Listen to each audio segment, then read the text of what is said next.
ಎಲ್ಲರಿಗೂ ಹೊಂದಾಣಿಕೆ ಮಾಡಿದ್ದೇನೆ. ಅವ್ರ ಮೇಲೆ ಒಂದು ಕಡೆ ಸಮಸ್ಯೆ ಬಂದಿರತಕ್ಕಂಥದ್ದು ಅಲ್ಲಿ ಹಿರಿಯ ಅಧಿಕಾರಿಗಳ ತಂಡ ಕಳಿಸಿ ಅದ್ರ ಬಗ್ಗೆ ತನಿಖೆಯನ್ನು ಮಾಡಿಸಿ ಅವ್ರಿಗೆ ಸಸ್ಪೆಂಡು ಮಾಡಿದ್ದೇವೆ, ಆ್ಯಕ್ಷನ್ ತಗೊಂಡಿದ್ದೇವೆ.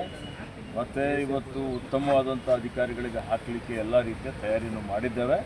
ಅದಕ್ಕೆ ಸರಿಪಡಿಸಿ. ಆಮೇಲೆ ಇನ್ನೊಂದು ಸರ್, ಅಕ್ರಮವಾಗಿ ಅಲ್ಲಿ ರೆಸಾರ್ಟು ಮತ್ತೊಂದು ಕಟ್ಟಡಗಳು ಮಾಡಿದಾರಲ್ಲ, ಆ ಗಣಿಗಾರಿಕೆ ಕಟ್ಟಡಗಳು ಮಾಡಿರ್ತಕ್ಕಂಥದ್ದು ಇವತ್ತಿನ ಈ ಸಮಸ್ಯೆಗೆ ಕಾರಣ. ಯಾಕೆ ಬರದೆ ಸಫಾರಿ ನಿಲ್ಲಿಸಬೇಕು ಸರ್ ನೀವು? ಯಾರು ಸರ್ ಈಗ ಸಫಾರಿ ಬೇಕು ಅಂತ ಕೇಳ್ತಾರೆ? ಯಾರು ರೈತರು ನಾವು ಸಫಾರಿಗೆ ಹೋಗ್ತಾ ಇದ್ದಾವ? ನಾವು ಯಾರು ಸಫಾರಿ ಮಾಡ್ತಾ ಇಲ್ಲ. ಯಾವನೋ ಮೋಜು ITBT ಅವನಿಗೆ ಮೋಜು ಮಸ್ತಿ ಮಾಡೋಕೆ ನೀವು ನಮ್ಮ ಕಾಡಿನೊಳಗಿರ್ತಕ್ಕಂಥ ನುಗ್ಲಿಕ್ಕೆ ಅವಕಾಶ ಮಾಡಿದ್ರೆ ಮೊದಲು ಸಫಾರಿ ನಿಷೇಧ ಮಾಡಿ. ಸಫಾರಿ ನಿಷೇಧ ಮಾಡಿದ್ರೆ ನಿಮ್ಮ ಪ್ರಾಣಿಗಳು ನಮ್ಮ ಕಾಡಿನ ನಮ್ಮ ಜಮೀನು ಮುಕ್ತಾಯ.